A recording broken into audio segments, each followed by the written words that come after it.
ရုပ်ရန်နာငှက်ဟာအစိပ်ပြင်းတဲ့မွေတကောင်ရဲ့ဥကောင်းကိုထက်မြက်တဲ့နှုတ်သီးနဲ့မြဲမြံစွာခဲထားပြီးကြောက်တုံးတွေနဲ့အကြိမ်ကြိမ်ရိုက်နှက်နေပါတယ်။တားကောင်ကမလုံမရှက်ငိမ့်သက်သွားတဲ့အခါကျမှသာမွေတကောင်လုံးကိုတလုတ်ထဲနဲ့မျိုးချလိုက်ပါတော့တယ်။တဲကန်နာရရဲ့အပြေးချန်ပီယံဖြစ်တဲ့ရုပ်ရန်နာဟာသူ့ရဲ့အရေးချင်းအားလုံးကိုခြေထောက်တွေပေါ်မှာပဲအာယုံစိုက်ထားပါတယ်။တနာရီကို18မိုင်ခန့်အထိအချိန်ပြင်းပြေးနိုင်ပြီးတားကောင်တွေကိုအလွယ်တကူဖမ်းဆီးနိုင်ပါတယ်။စင်ကဲပြောင်းလဲမှုဖြစ်စဉ်တစ်လျှောက်မှာသူဟာထူးခြားတဲ့ view ဟာတစ်ခုကိုဖော်ထုတ်ခဲ့ပါတယ်။အဲ့ဒါကတော့အစာကိုမမျိုးချခင်ကြောက်တုံးတွေနဲ့ရိုက်နှက်ပြီးမှအကောင်လိုက်မျိုးချတဲ့နီလန်ပဲဖြစ်ပါတယ်။အဝေးကအတိုက်တစ်ခုထဲမှာတော့တားပေါက်လေးတွေဟာတိတ်တဆိတ်လှုပ်ရှားလာနေပါပြီ။စာလောင်နေတဲ့ငှက်ပေါက်လေးတွေဟာအစာအတွက်ပါဆက်လေးတွေဟနေကြပါတယ်။အခုချိန်ဟာတယံဇာတတွေပေါ်များတဲ့ရာသီဖြစ်လို့တဲကန်နာရထဲမှာအစာရည်စားတွေအရှံပဲရှိနေပါတယ်။မိခင်ငှက်ကတားကောင်ကိုအတိုက်စီယူဆောင်လာပေမဲ့နှံကောင်တစ်ကောင်နဲ့တော့ပါဆက်နှစ်ပေါက်ကိုမဝစေနိုင်ပါဘူး။အစာမရလိုက်တဲ့ငှက်ပေါက်လေးတွေကချက်ချင်းပဲခေါင်းလေးတွေပြန်ပေါ်လာကြပြီးမိခင်ငှက်ကလည်းအစာထက်ရှာဖို့အမြန်ပြန်ထွက်သွားရပြန်ပါတယ်။ဒီငှက်ပေါက်လေးတွေဟာအစာနဲ့ပတ်သက်ရင်ဘယ်တော့မှကြီးမများကြပါဘူး။အမေဖြစ်သူယူဆောင်လာသမျှဘာကိုမဆိုသူတို့ကမျိုးချကြပါတယ်။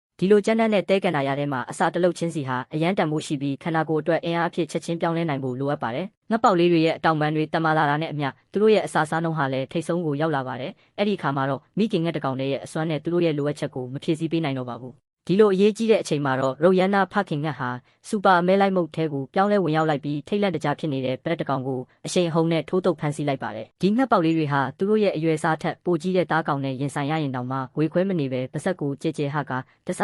စီမျိုးချပစ်လိုက်ကြပါတော့တယ်။